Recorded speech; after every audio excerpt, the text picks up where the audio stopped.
This is Lions on Tap, a weekly look inside the Lions Den, presented by Coors Light, the chilled choice and official beer of the BC Lions. Highlights, interviews, and a look ahead to this week's game. Now, here are your hosts, Matt Baker, Nick Kowalski, and the voice of your BC Lions, Bob the Moj Marjanovic.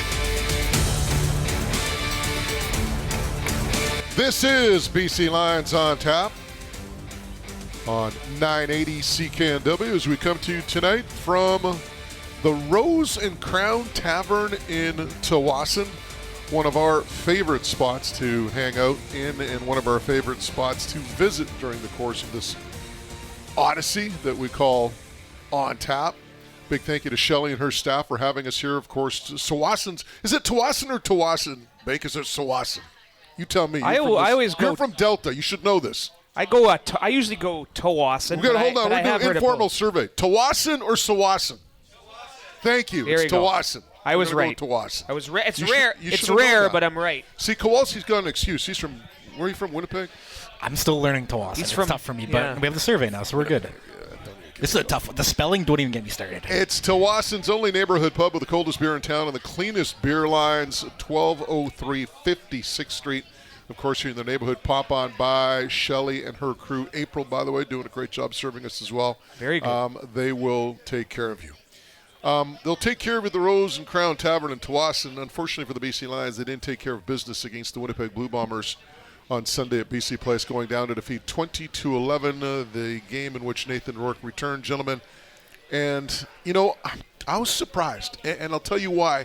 Not that I expected Nathan Rourke to come in and be the cavalry and, solve all the problems.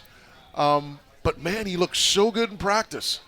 And then in the game, it was a different story. And Julie always talks about it, Caravetta, that is, you can never duplicate game speed.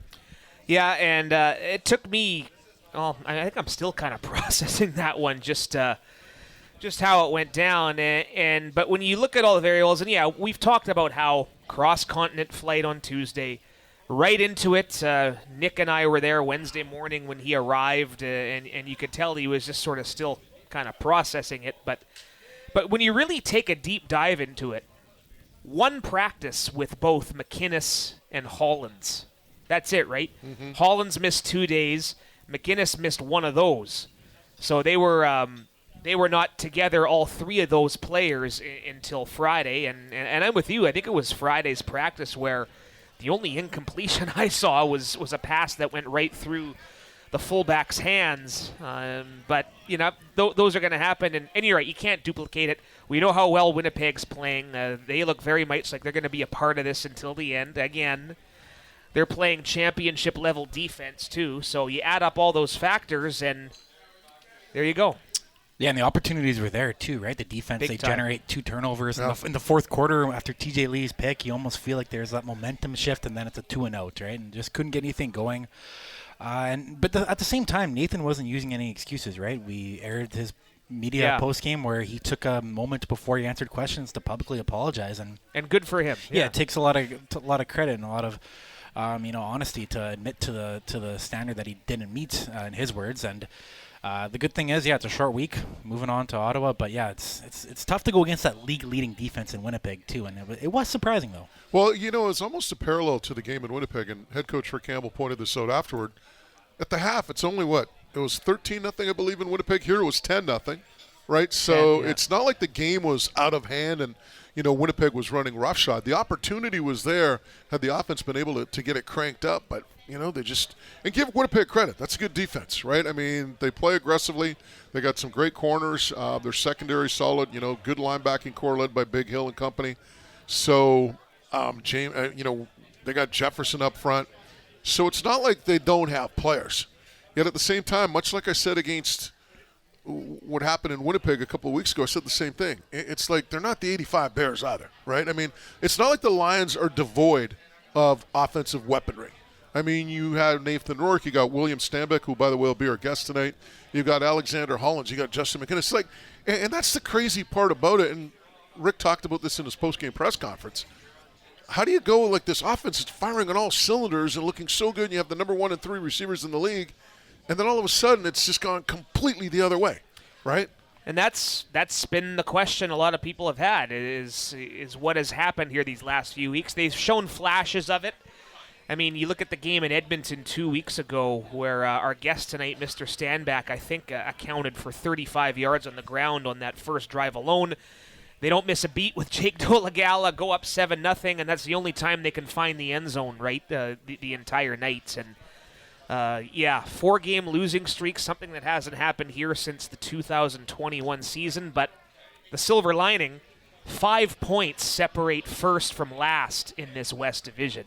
This is going to be a dogfight until the end, and it's going to come down to who's playing hot at the right time. That's what I was thinking too. It's almost like we're at the midway point of the season, and there's almost a redo in the West Division. And the positive news out of that is if you look at the median for the West Division points, it's 8.5, and BC's at 10 points. So they're above average right now. Although all 5 teams are right there now within 4 points. The Lions do have a bit of an upper hand. It's a tough stretch coming up, obviously. There's still that Saskatchewan game late in the season. There's the Calgary tiebreaker coming up. I know we just lost a tiebreaker to Winnipeg, but there's some big football coming up. And one other note, too, with Coach Campbell, I thought that stood out from his post-game press conference was he mentioned that the defense right now, there's no margin for error. And the 2 plays I look at from on Sunday's game, Dembski's touchdown, that comes after on a 2nd and 16. So there you go. You got right after the sack, right? You got to make that stop.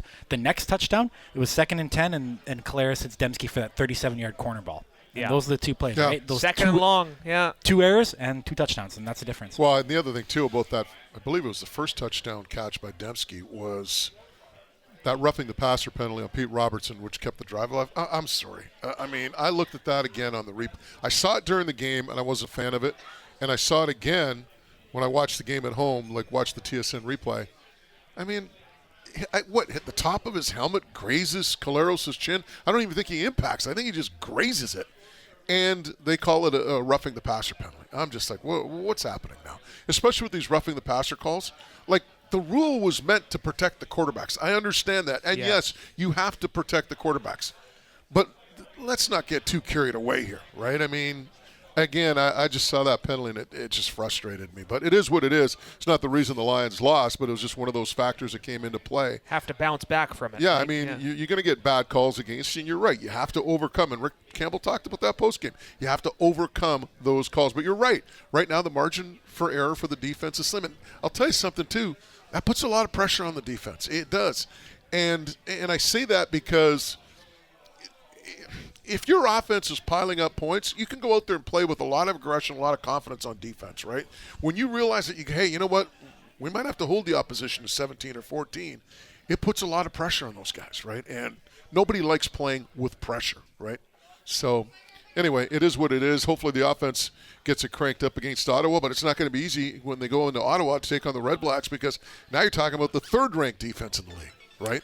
So that's something as well that could be an issue. Yeah, in Ottawa, and I know you've talked about this in a couple of interviews you've done on various platforms this week. Ottawa, another one of those teams that have had a lot of their games come down to the wire. They had that crazy tie with Saskatchewan. They will their way to a victory in Calgary, a walk-off They're the field goal. anti-Edmonton. Yes. Well, in the end, Edmonton they were one of the teams that beat Edmonton in that stretch of walk-off field goals. So this it's going to be a nice little test. Looks like Drew Brown was back at quarterback for the Red Blacks in their practice today. They have the longer week of prep, so they had the full day 1 practice today. I believe they are undefeated at home. They have the tie, and they've won the rest of their home games, right, Nikki?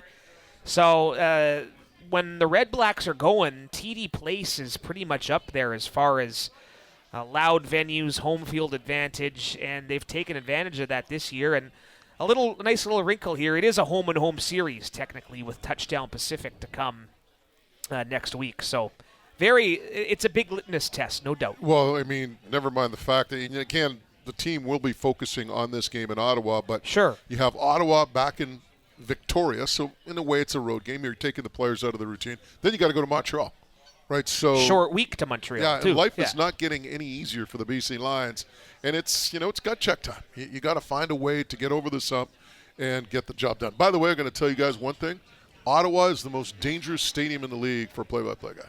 Why is that? because Lights? you have. You high up? Thank you. See, Kowalski, you're smarter than you look. Oh, what is my job? Trust me, I know. So the press box you have, it's right underneath the bank of lights, and as it gets darker, I swear to God, you got like moss that are like 4 feet wide. You got. One of these days, there's going to be a bat or something that flies into our broadcast location because, of course, we always like to keep the windows open, right? Or at least we do. Mike Whittingham, our esteemed producer tonight, that's a rule of thumb. Windows always have to be open. T-Mart, we were in Winnipeg the first time. It's like, oh, no, it's air conditioned. We should keep the windows closed. No. You always open the windows. We open them in Ottawa, and it's dangerous in Ottawa. That's all I'm going to say. You can't have your mouth open? Oh, no. Always. The other consistent thing with Ottawa, even when this Lions team has gone a couple times, rain. They had a delay against Winnipeg way back in their home opener, I think, in week 2. And there was a game there in 2021. Nick wasn't here yet. He was still serving his home time in Winnipeg. I was watching Shaq. Well, remember the game a few years back where Lule got injured after. Was it before the rain delay or after the rain delay? I think it was after the rain delay ended in 2014. But this one in 2021.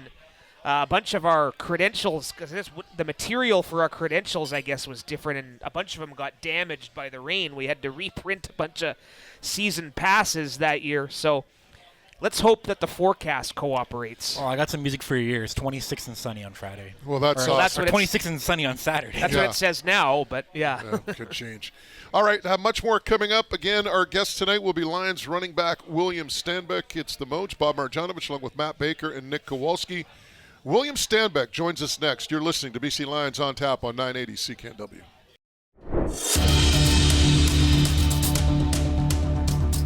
Now back to more of Lions on Tap, presented by Coors Light. Once again, here are Matt Baker, Nick Kowalski, and Bob the Moj Marjanovic. Welcome back to BC Lions on Tap on 980 CKNW. You heard the man, the Moj. Matt Baker, Nick Kowalski, coming to you from the Rose and Crown Tavern in Tsawwassen. Big shout out to Shelley and her staff. April, by the way, looked after us tonight. Tsawwassen's only neighborhood pub with the coldest beer in town, and they have the cleanest beer lines. That's very important because you don't want to have beer lines that have been sitting around, haven't been clean, and you get muck in your beer. Check it all out, 1203 56th Street in Tsawwassen. It's just beautiful out here and having a great night at the Rose and Crown Tavern here in Tsawwassen. Again, it's the Moj along with Baker, Kowalski, and our guest, William Stanback. Yes, sir. Welcome. It's a pleasure to be here. I appreciate it. It'd be a lot better if we had a win to talk about, but unfortunately, a 20-11 loss against the Winnipeg Blue Bombers. Just first off, your thoughts on the game and how it went down. Well, it's a tough one. It's a tough pill to swallow. We know we're better than that. The outing that we put out there for the fans, people around the league and seeing us, people at home, our families. We're disappointed in ourselves and our play. We understand that we need to make more plays and we need to do what we need to do to win games. Simple. I liked Coach Rick's message afterwards where he basically said no one's coming in to save us. It's going to be on this room. It's up to everyone to collect themselves, help yourselves basically. Just hearing them with the confidence in the group that's here, because it wasn't too long ago this team was 5-1 in first place. What does that say, that vote of confidence, so to speak? Well, really, we know who we are. We just have to get back to that. We don't feel like anyone is truly beating us. We're beating ourselves. We're having unnecessary penalties. Like I say, we're not making plays. When the defense is giving us the ball back, we have to capitalize on those moments. And right now we aren't doing that, so we just have to continue to look in the mirror and just do what we have to do to make sure that we can execute at a high level and win these games. That's important. Offensively, you've watched it, no doubt, the last couple of games. What are you looking to fix? I don't even know, honestly, man. I'm just ready to get out to Ottawa, do what we have to do, make sure that we come out on top, punch them in their mouth early, because we got to get ahead on them.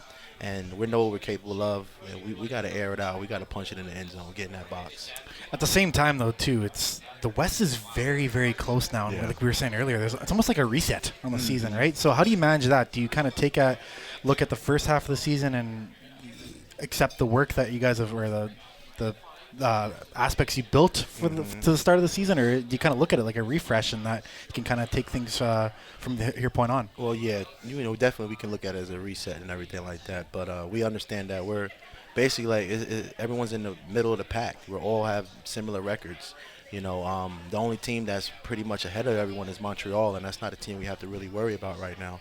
But you know, it's still anyone's game. You know, anybody can get it, and we just have to continue to buy in to to the schemes, to the game plan, and you know, we have to be the stronger team every weekend. You know, simple.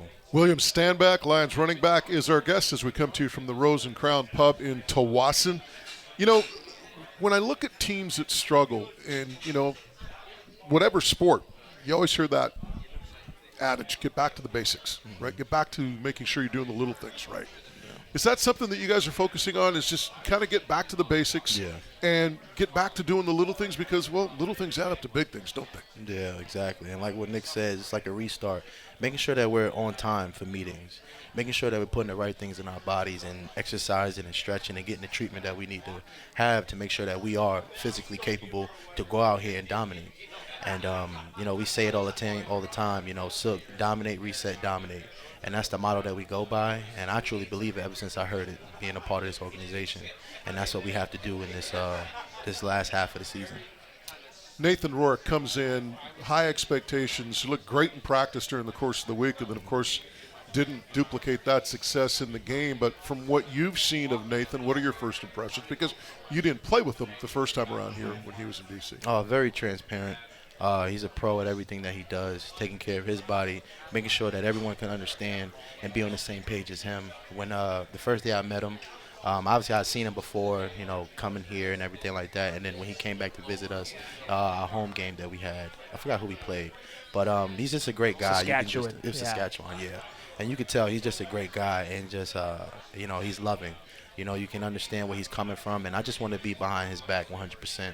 You know, I feel like we have the best tandem in quarterbacks in our quarterback room, but we just have to show that, you know, and we have to go out here and give him everything that he can have to be comfortable with us. You know, it's not a bunch of new guys, but it's a few new faces that he's throwing the ball to and everything. And I just want to be that vet behind him at the running back position to continue to push him to success. You know, it's interesting because when you look at this team, some people look and go, how are Vernon Adams Jr. and Nathan Rourke going to coexist on this team? With Vernon was having an MOP type season up until obviously the last couple of games, but the thing is, those two have played together before, and there's utmost respect between the two, and I think that's a big thing in terms of this has the potential, it had the potential to divide a locker room, but because of the respect that they have for one another, it's easier for the players now to follow and lead a guy like Nathan who comes into the season halfway. Right, and that just shows what type of person Vernon is. You know, he's obviously a big part of the reason I came here,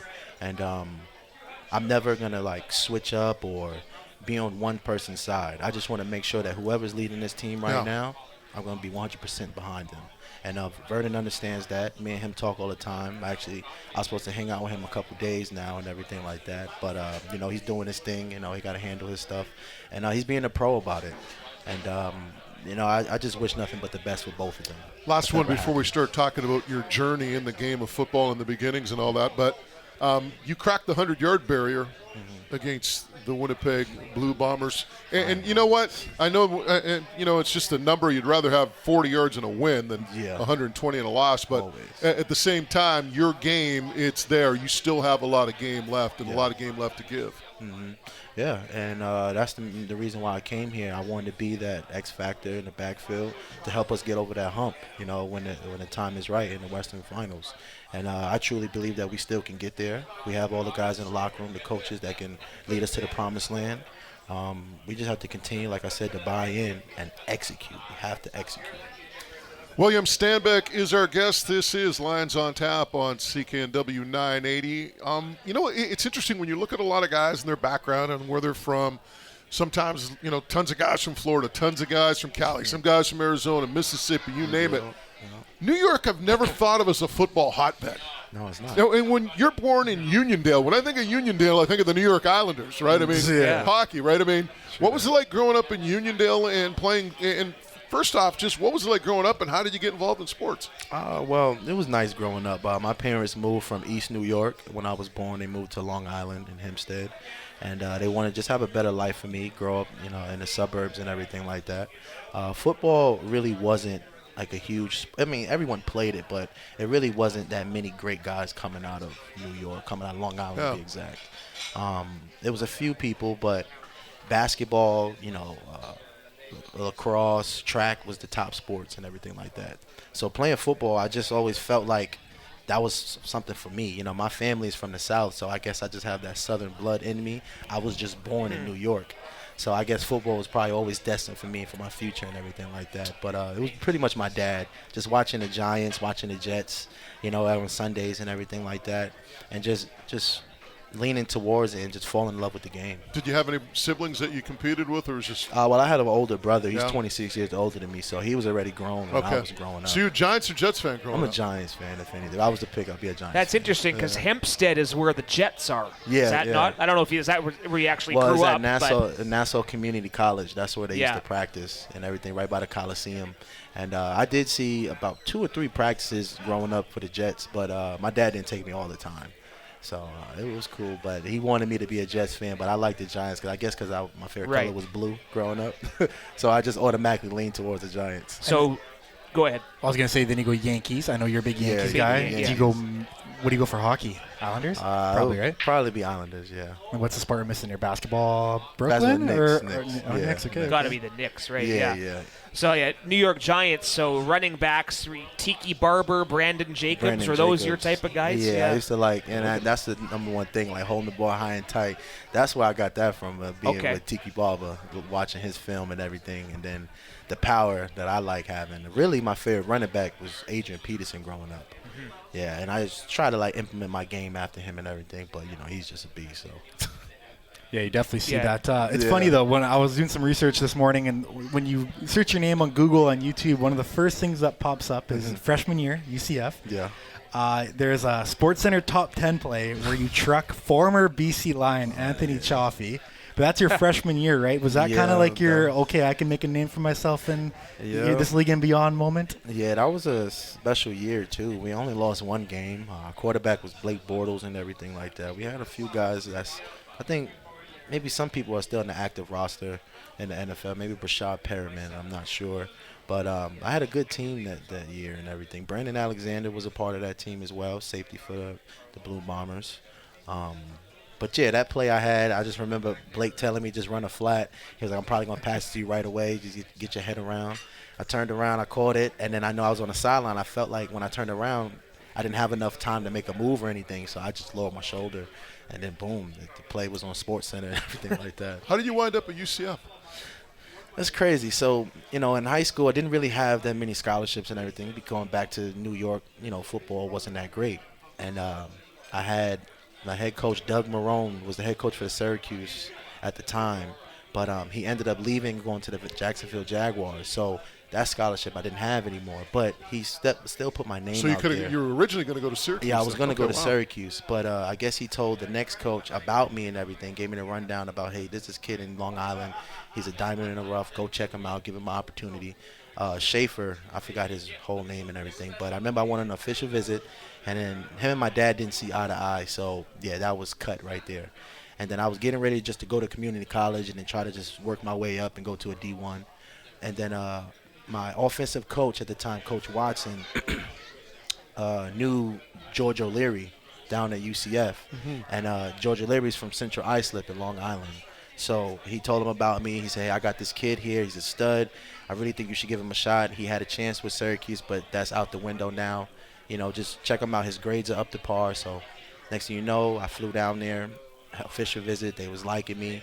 And then, I just started making a name for myself, working my way up. I was like 4th, 5th on the depth chart and everything like that. Yeah, when you come from Uniondale, they don't think you're like a 5-star, right? No, you're like a 3-star, and then you better work your way up, right? And I went in as an athlete, not just a running back. And that's when I was like 190 pounds. Okay, so you were an athlete. So what other positions did you play? I was playing like quarterback, safety, linebacker, running back.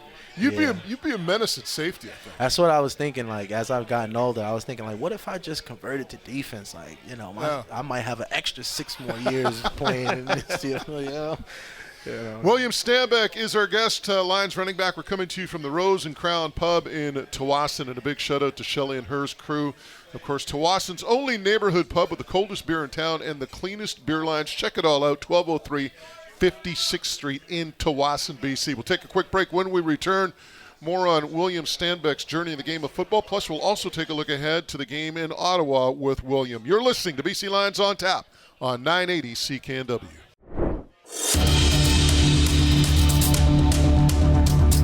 Now, back to more of Lions on Tap, presented by Coors Light.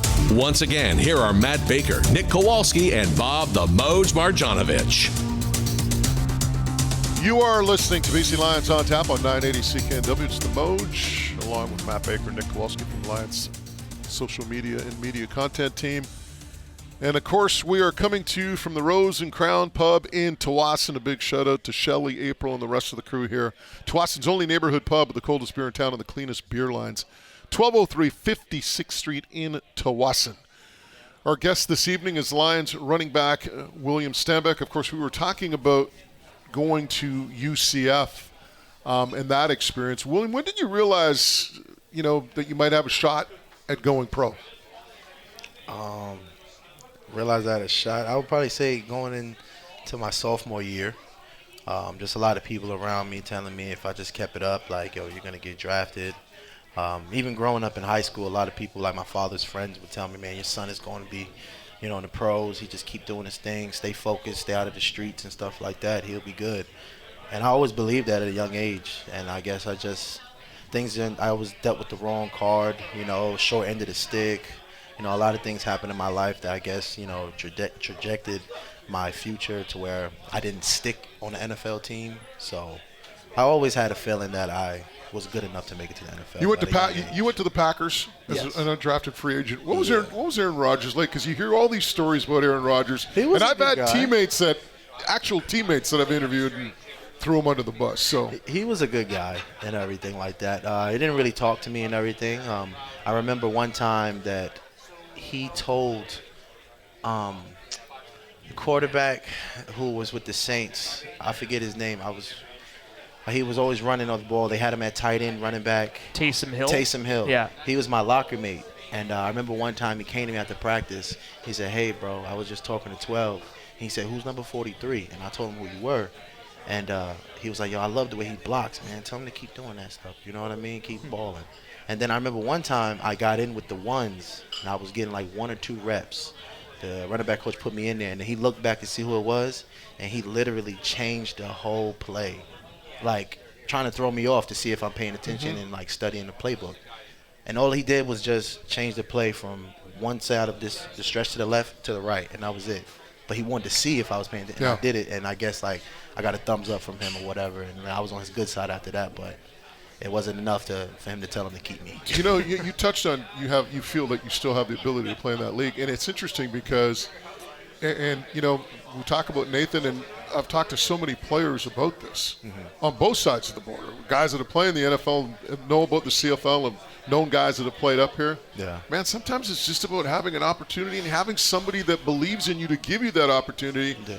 And the biggest problem is as we've seen with Nathan and other players as well, if you're a free agent, man, it is an uphill climb because if it's between you and the third-round draft pick, guess who they're keeping? Right? Because if they cut the third-round draft pick, they're going to look like dummies, right? So guess what? We're going to give this guy a chance, the third-round draft pick, and we'll cut the free agent that we signed. And that was my situation in Green Bay. Like, I didn't know about fits and being a part of the right team. When I went there, they already had Ty Montgomery. They drafted Aaron Jones, Jamal Williams, and Devontae Mays. Then they brought me and a guy named Khalif Phillips in. So right there, I had no shot. Yeah. I should have went to another team and at least try out. But me and my agent at the time didn't know. After that, you go to Montreal. How did that all transpire? Well, right before Montreal, I went to Seattle Seahawks for a rookie minicamp, but that didn't last. They actually kept me there for a few more hours after they sent everyone home on their flights and everything like that. And I went there as a fullback too. They told my agents, hey, we got spots for fullback. Tell them to come in and everything. And I went in. I even gained some weight for that, and it still didn't work out. And then after that, that's when I went to Montreal in 2018 in May. And, yeah, it's crazy because the first preseason game was against Ottawa, and the first play I was on the field, I had a concussion. So, like, everything was just so crazy for me. I was the off return. I had to come around and pick up number 1, and I ran across the field, and I knocked myself out, and I didn't even finish the preseason after that. So I got lucky by them keeping me because they could have cut me as well. Crazy symmetry here. So you get to Montreal. The starting running back is a gentleman we know by the name of Tyrell Sutton. You become the starter, I think, in Montreal after Sutton gets traded here to BC in September of 2018. Yeah. It's kind of a crazy symmetry, like I'm saying. But outside of him, who are some of the guys in Montreal that sort of showed you the ropes, took you under their wing, and when it came to adjusting to the Canadian game? I would say like guys like John Bowman, Mitchell White was a cool guy, Chip Cox. You know, once I started like really balling out and like making a name for myself, he started like respecting me and everything. Suddy was also a guy. Logan as well. You know, the running back room, of course. You and Bowman probably talk more Yankees than you talk football. Mwamba. You know that? Sorry? I said you and Bowman probably talk more Yankees than football. Yeah. He's a huge Yankees fan too, right? Yeah. So there you go. So you're in Montreal for a couple of years, and then you go back down and you try the NFL again, Yes, right? sir. This time you go down and try it with the Raiders. Is that something that once you went to LA, or probably Las Vegas, and you went through that whole process again, is that something now that you can kind of look back and say, I gave it my best shot, it didn't work out, I'm good with it? Rather than some people who, go through life and are bitter at the end because they didn't take advantage of certain opportunities, or they felt they didn't, do enough to take advantage of those opportunities. I'm grateful for the opportunities, that I received and everything. But if I would say that I'm okay with it, that would be lying to myself, because I felt like, yes, I gave everything I had, but me leaving training camp for 10 days because of my parents passing, I felt like that was a huge reason on why they moved forward with me. Because coming out of the CFL, they gave me like a really significant signing bonus. So in my mind, in my heart, I'm like, oh my gosh, they really are interested in me. They're going to give me a shot, like a fair shot. And I thought that's what was going to happen. I was still a part of the Zoom meetings when I was going for those 10 days. But, John Gruden and, Mike Mayock, they had other plans at that time. And, I wasn't a part of the team anymore. So you come back to Montreal. Of course, you culminate your time with the Alouettes with the Grey Cup championship. What was that feeling like when you hoisted the trophy over your head? Oh, wonderful. Just thinking of all the things that I've been through, just the hardships that I had to overcome, my parents, my children. I'm just like, man, I finally won a championship at the professional level. This is something I can, have forever, a memory that no one can ever take from me. And now it's just something that you're going to want to chase every single year. And, that's what I'm striving for again. I want these guys here to feel that. To see what it feels like, to feel how heavy it is, to know the feeling of the confetti falling down on you after you just whoop somebody's butt, in a big stage. So, I'm yearning for that feeling. That's interesting because I've heard that so many times.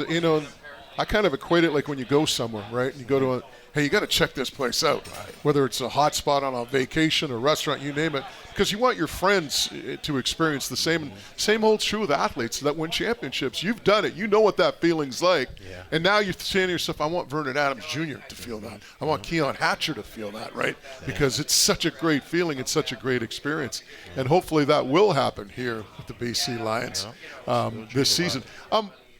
As we wrap things up with you mentioned children, right? You're married with kids.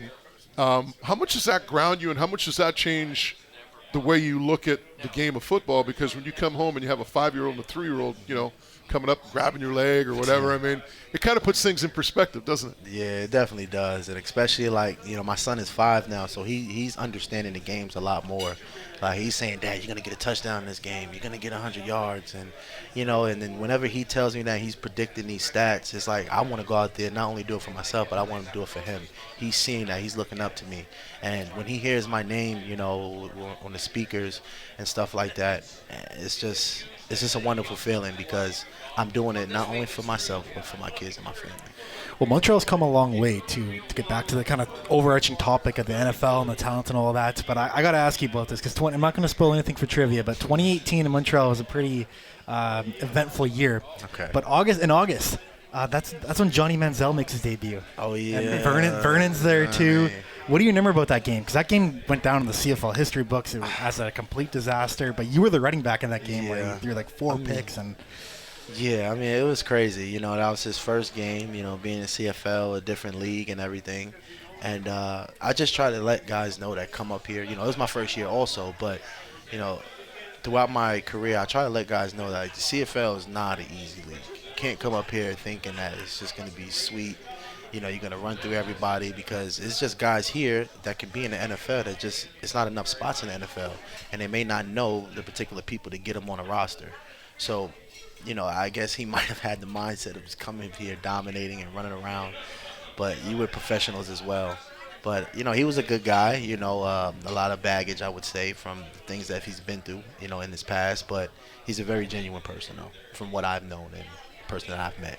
Does it feel like a little deja vu with Nathan? I know not the same personality by any means, probably polar opposites, but kind of a little bit of deja vu with this big name coming in and having to deal with all the expectations and all that within the offense. Well, I was watching Nate when I was in Montreal, and I just seen how he was killing the league. So, I already knew what I was prepared for it, And just talking to him is like, man, this dude's he's a star, you can tell. On to the Red Blacks, nation's capital. We're only focusing on this one coming up, but it is a home-and-home series. The Red Blacks, pretty improved football team thus far. They're in even the games they haven't won, they've been in, it seems, till the end. What do you see? They're no slouch, man. They're not gonna fold up. They're not gonna bend over or nothing like that. So, we got to make sure that we come in with a great game plan, and we got to start right from the beginning, and we got to make sure we finish strong. I know a bunch of those guys played with, one of their guys on defense, Pickett. He's a beast. He's a party starter. Yep. He's a cool guy too. But I already know he's gonna be coming for me. He'll be coming for all of us. So we just got to be ready, man. We just got to do what we do, know what we're capable of doing, and just be the best out here. Be the best receivers, the best quarterback, best O-line, the best running backs, all of that, all around. I know you can't speak for him, but now that last week is over with Nathan and the whirlwind, and he was in there yesterday throwing with some guys, and he's looking at it right now as we speak. How better suited do you think he will be as a result of the longer runway? I think it'll be much better. He's going to be a little bit more comfortable. I just feel like he's just getting his feet wet again, coming back into the CFL. It's not going to always be easy with your first game, and like you say, he only had 3 practices with us. So we're looking forward to a better performance all around, offense, defense, and special teams, because not one side of the ball can get the job done. We all need each other, and we got to believe in one another. Well, William, it's been a slice having you on Lions on Tap tonight. Great stuff, and thank you so much for making the effort to join us. And we wish you the best of luck against the Ottawa Red Blacks on Saturday. Yes, sir. Thank you. I appreciate it. It's going to be a fun one. It's going to get the popcorn ready. Back out east, yeah. Right. Back on the plane. Let's go. There we go. All right, we'll take a quick break. On the other side, we will have Nick Kowalski's world-famous trivia. Of course, all of this is coming to you from the Rose and Crown Pub in Tsawwassen, BC. And a big shout-out to Shelley and her staff, Tsawwassen's only neighborhood pub. Check it out, 1203 56th Street in Tsawwassen. We'll take a quick break. Come back. Kowalski's Trivia. You're listening to BC Lions on Tap on 980 CKNW.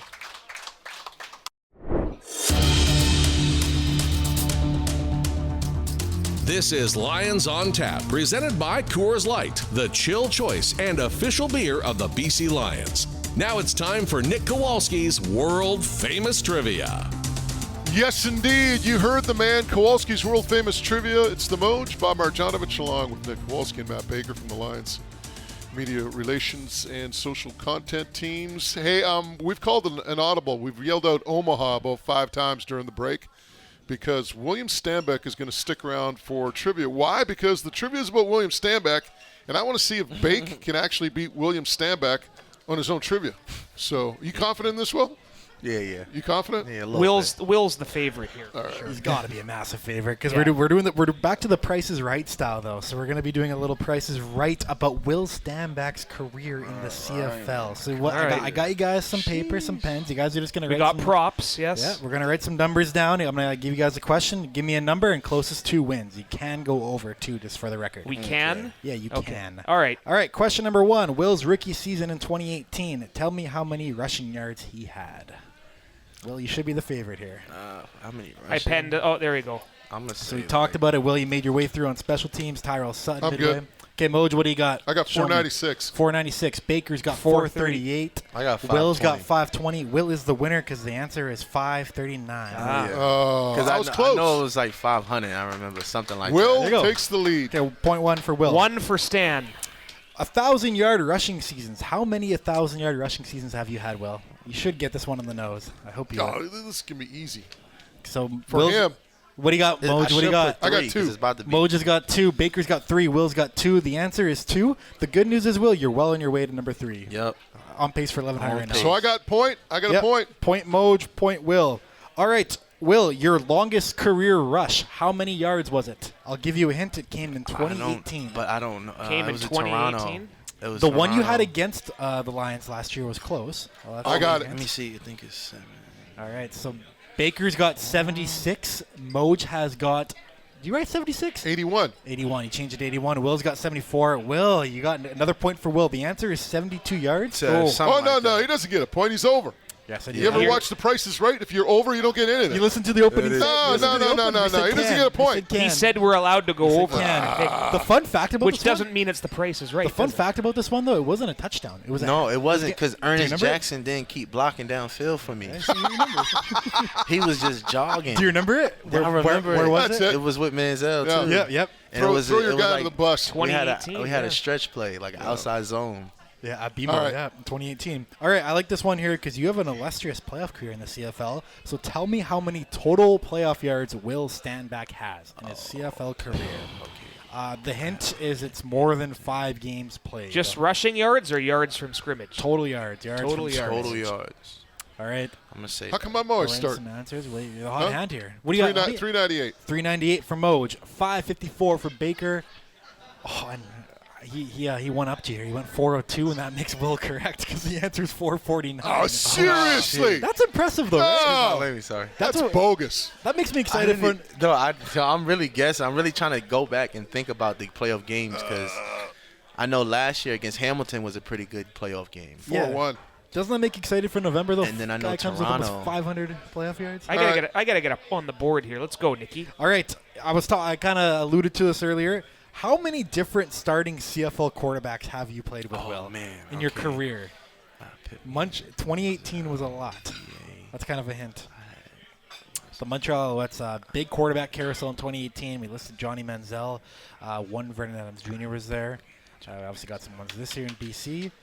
Baker has listed 9. Moj has listed 11. I think I had a.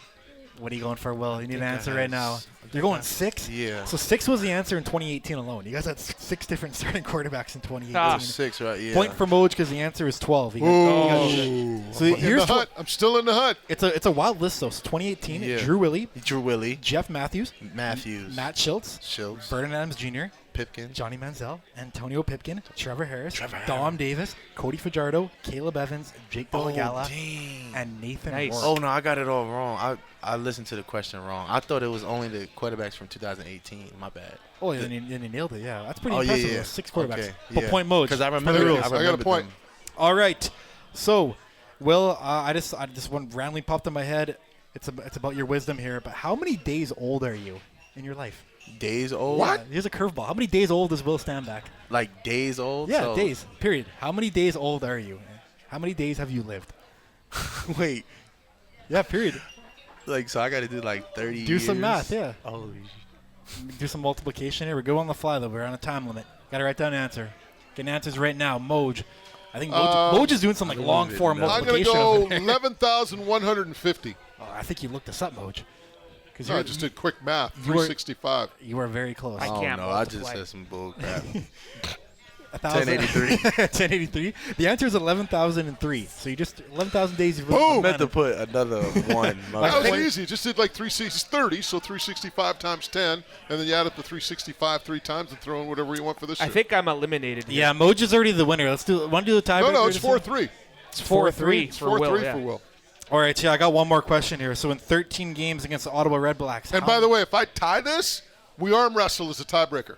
Let's do it, yeah. On that pool table over there.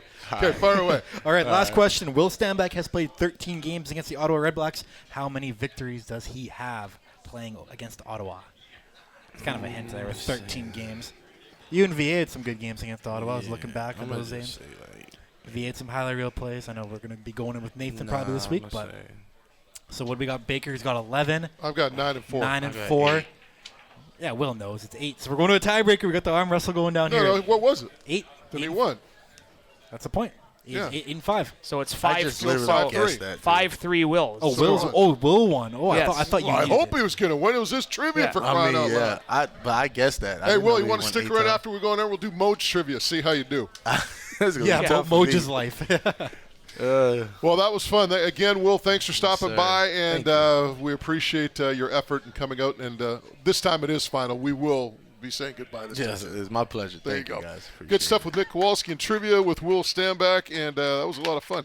All right, before we get out of here, Bakes, Touchdown Pacific is coming up. What can you tell the people about Touchdown Pacific and all the activities surrounding it? Yes, we'll roll these out, planning to tomorrow, but the team will get into Ottawa Wednesday. Thursday, open practice at Langford Starlight Get into Stadium. Victoria Yeah, on Tuesday, right? Wednesday. Wednesday. Okay. Wednesday. You said Ottawa. Sorry, Victoria. Yes. Yeah. I was thinking nation's capital, not provincial capital. We get to Victoria Wednesday. Langford is where we'll practice on Thursday. That's open to the public. Head to bclions.com/touchdown Pacific. Limited spots. There's a team lunch at White Spot. Friday walkthrough. Thursday, Friday, Inner Harbor, Ship Point, downtown Victoria. All kinds of musical entertainment. The Grey Cup will be on hand. Backyard watch party Saturday. Fans with tickets to the game itself, Touchdown Pacific, can tailgate there starting at noon. Fans without tickets can buy a ticket and watch the entire game there. And I know you guys will be broadcasting. We'll be doing this show on tap Thursday night in Victoria. And, yeah. Do we know Gonna where be we're at awesome. in Victoria? Whittingham's going to tell us where it's I've got it You're here digging up somewhere. someplace. Bankers. So we're going to do it in Victoria on Thursday. Thursday, programming note, not Tuesday. Thursday. Yes. So next Thursday we will be in Victoria, and apparently we will be at the Barden Banker. Barden Banker. There it There is, you go. right there. You should know that. Popping downtown in Victoria, too, I must say, whenever we go there. Government Street. This I is haven't right down been there. to so. Victoria in ages. I've enjoyed it every time. Right. I've had a And blast. you know the cool thing about this is, like, our president Dwayne Minot has told us over and over. This is like a little mini Grey Cup. You're gonna have fans coming from all over Canada. It's going to be all over BC. People in Victoria are stoked about this, so it's going to be a real fun week. And even if you don't have tickets for the game, which is apparently like a hot commodity right now, there's still going to be plenty of events around town that you can go out there and enjoy yourself. So. Yeah, You there you go. bamboozled by all the CFL content coming at you from all different directions that week. It's gonna be Reminder, if you don't have tickets for $50, I believe, you can get to the watch party a block away at Central Park. All right, that is a wrap for us tonight. Got to remind you, Lions in Ottawa to take on the Red Blacks this Saturday. Pre-game show at 3 on CKNW 980. Kickoff will take place at 4. So, again, that game will be heard on CKNW 980 beginning at 3 this Saturday as the Lions look to snap their 4-game losing skid. Hopefully they do so in the nation's capital. As for us tonight, we want to thank you for tuning in. Again, a big thank you to the whole staff here at the Rose and Crown Pub in Tsawwassen. Shelley, April, everybody else. Again, if you're in the neighborhood, check it out. 1203 56th Street, Tsawwassen, BC. Absolutely gorgeous little place here. And tons of CFL fans, tons of Lions fans here. So always enjoy coming to the Rose and Crown Pub. On behalf of Nick Kowalski, Matt Baker, and our producer, Mike Whittingham, you know what I'm going to tell you before we get out of here. Thank you, and do what you got to do. Just do us a favor. Be safe. We'll talk to you next Thursday.